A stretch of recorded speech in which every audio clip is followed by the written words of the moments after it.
અમારી ચેનલને સબસ્ક્રાઇબ કરો અને બેલ બટન દબાવી સમાચારો મેળવો। नमस्कार दर्शक मित्रों, आप देख रहे हैं अटल सुरक्षा न्यूज। न्यूज 18 के एंकर अमीश देवगन के खिलाफ उठ रही है आवाज। आपत्तिजनक शब्दों का किया इस्तेमाल।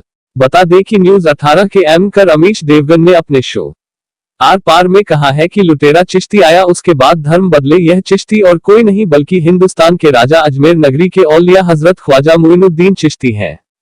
न्यूज 18 के एंकर अमीश देवगन ने हजरत ख्वाजा मोइनुद्दीन चिश्ती को लुटेरा चिश्ती बोलकर देश में दंगा फैलाने वाले शब्दों का इस्तेमाल किया। यहां इस दरगाह में सभी राजनीतिक पार्टियों की चादर पेश की जाती है, यहां तक कि देश के प्रधानमंत्री की तरफ से भी चादर पेश की जाती है, चाहे वह प्रधानमंत्री किसी भी पार्टी के हों।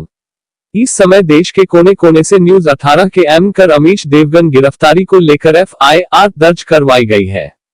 इस दरगाह में दुनिया भर से लाखों श्रद्धालु यहां आते हैं और भारत देश के हिंदू मुस्लिम सभी धर्मों के लोग यहां इस दर में आते हैं और अपनी मन्नतें पूरी करते हैं।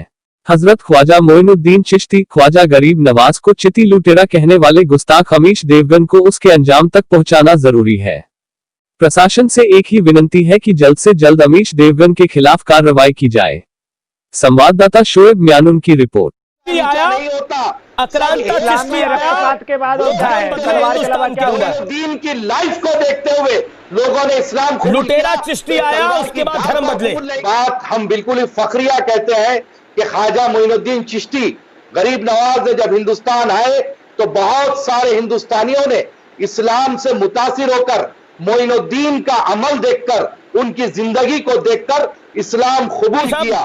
आप डोनाल्ड ट्रंप से मुखातिब होकर क्या आपकी आया नहीं होता अक्रांता चिश्ती के बाद होता है दीन की लाइफ को देखते हुए लोगों ने इस्लाम को लुटेरा चिश्ती आया उसके बाद धर्म बदले। बात हम बिल्कुल ही फखरिया कहते हैं कि ख्वाजा मोइनुद्दीन चिश्ती गरीब नवाज ने जब हिंदुस्तान आए तो बहुत सारे हिंदुस्तानियों ने इस्लाम से मुतासिर होकर मोइनुद्दीन का अमल देखकर उनकी जिंदगी को देखकर इस्लाम कबूल किया। आप डोनाल्ड ट्रंप से मुखातिब होकर